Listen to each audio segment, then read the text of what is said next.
Hi friends, welcome back to the movie cancer. So ఈ రోజు topic ఏంటంటే మన కల్కి 2898 నుంచి అయితే బుజ్జి మన ప్రభాస్ గారు స్టోరీ పెట్టారు. సో అదైతే హల్చల్ అయింది మొత్తం.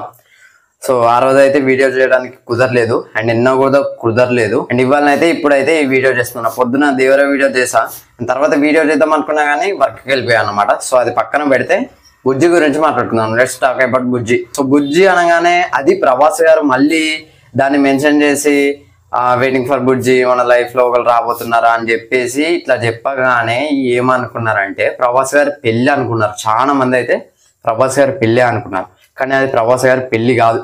రిలీజ్ చేసిన తర్వాత ఫస్ట్ టైర్ చూస్తే టైర్ రిలీజ్ చేస్తారు ఫస్ట్ లో మనకి.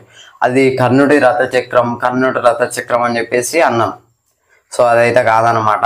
ఆ టైర్ అంటే బుజ్జిది అన్నమాట. బుజ్జి ఎవరో కాదు, ఒక కార్ అన్నమాట. కారుకున్న గ్యాడ్జెట్ యొక్క బ్రెయిన్ అన్నమాట బుజ్జి అనేది. సో ప్రభాస్ గారి కార్ అన్నమాట. ప్రభాస్ గారి కార్ అయితే ప్రభాస్ గారు అయితే తయారు చేస్తున్నారు. సో ఇంట్రడక్షన్ చూసుకున్నట్లయితే చాలా బాగుంది బుజ్జిది. ముఖ్యంగా కామెడీ అయితే అసలు హైలైట్. నాకైతే చాలా బాగా నవ్వొచ్చింది. ముఖ్యంగా నాగ అశ్విన్ గారి లుక్ ఒకటి ఉంటుంది కదా, సూపర్ ఉంది. అదైతే మీరు డెఫినెట్గా బుజ్జి అది చూడకపోతే దాని వీడియో అయితే చూసేయండి బుజ్జిది. అండ్ ప్రభాస్ గారి ఎంట్రీ రాగానే బుజ్జిది అయితే ఒక బీజిఎం పడుద్ది బ్యాక్గ్రౌండ్ లో. భైరవ ఎంట్రీ రాగానే ఆ బీజిఎం ఉంటుంది కదా, ఏమన్నా ఉంటుంది అసలు సూపర్ ఉంటుంది బీజిఎం అయితే. ఒకసారి చూడండి మీరు వెళ్ళి. సో తొందరగా స్లో మోషన్ ఎందుకు భైరవ తొందరగా చెయ్యి అన్నప్పుడు అయితే ఇంకా బాగుంటుంది బీజిఎం. ఆ ఓల్డ్ ప్రభాస్ గారు ఉన్నది మొత్తం ఇట్లా షీట్ లేపంగానే కల్కి 2898 బుజ్జి అనబడుతుంది. సూపర్ ఉంటుంది అదైతే. సో బుజ్జి ఎవరో కాదనమాట, ప్రభాస్ వెహికల్ అనమాట. సో దాని యొక్క బ్రెయిన్ అనమాట. ఇక్కడ కూర్చొని ఉంటుంది ప్రభాస్ గారికి. మీరు భైరవ్ చూసుకున్నట్లయితే ఇక్కడ భుజం మీద పంజరం లాగా ఇక్కడ కూర్చొని ఉంటుంది అనమాట. అండ్ అది వచ్చేసి రోబో అన్నమాట.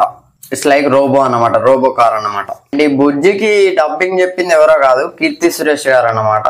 సో వాయిస్ అయితే చాలా బాగుంది, మీరు వెళ్ళి చెక్ చేయొచ్చు. సో కీర్తి సురేష్ గారు అండ్ రోబో ఇద్దరు, మన మామూలుగా రోబో మాట్లాడితే ఎలా ఉంటుందో, రోబో అండ్ కీర్తి సురేష్ గారు వాయిస్ చేసి దాన్ని బుజ్జి అని దానికి అయితే పేరు పెట్టారు. నాకైతే చాలా బాగా నచ్చింది. సో ఇందులో కీర్తి సురేష్ గారు కూడా పార్ట్ అయినందుకు చాలా హ్యాపీగా ఉంది. ఎందుకంటే తన యాక్టింగ్ అయితే సూపర్ ఉంటుంది, కానీ తనైతే చూడలేం. కాకపోతే తన వాయిస్ అయితే ఎక్స్పీరియన్స్ చేయొచ్చు మూవీ అయిపోయేదాకా. ఎందుకంటే భైరవ ఎక్కడుంటే అక్కడనే బుజ్జి కూడా ఉంటుంది, అదే కీర్తి సురేష్. సో అక్కడనే ఉంటుంది కాబట్టి. సో నేనైతే ఫస్ట్ ఏమనుకున్నా అంటే బుజ్జి అనగానే దీపికా పడుకునే ఇట్లా కావచ్చు. నాకు ఆల్రెడీ ఐడియా ఉంది ప్రభాస్ గారు అంత చీపు. మేము ఒకటైతే రన్ అయింది మన మిర్చిలో. ఇట్లా అద్దం మీద చేయబెట్టి నేను నా పెళ్లి వార్త ఇన్స్టాగ్రామ్ స్టోరీలో పెట్టానంటే మీరు ఎట్లా నమ్మిలరా అని చెప్పేసి ఒకటి మేమైతే చాలా వైరల్ అయింది అనమాట. సో నాకు అప్పుడే అర్థమైంది మోషన్ భాగంగానే అట్లా పెట్టిండు తప్పించి తన పర్సనల్ విషయం తీసుకొచ్చి ఇలా స్టోరీ పెట్టుడు అది కరెక్ట్ కదా అని చెప్పేసి నాకు అప్పుడే అర్థమైంది. సో అప్పుడే ఫిక్స్ అయిపోయినా. సో మన లైఫ్లో ఒకరు కొత్త పర్సన్ రాబోతున్నారు ఇట్లా అట్లా అని చెప్తే నేనేమనుకున్నా అంటే, సో ఆ రోలు ఏదైతే ఉందో, సో బుజ్జి అనే రోలు ఎప్పటికీ అంటే అది మనం చూడగలుగుతాం జస్ట్ యాజ్ ఎ రోబోగా. సో ఆ రోల్ అయితే ఎప్పటికీ నిలిచిపోతుందని చెప్పేసి నేనైతే ఎక్స్పెక్ట్ చేసిన అనమాట. సో అదైతే కాదనమాట. బుజ్జికి సంబంధించిన బ్యాక్గ్రౌండ్ కూడా చేయబోతున్నా.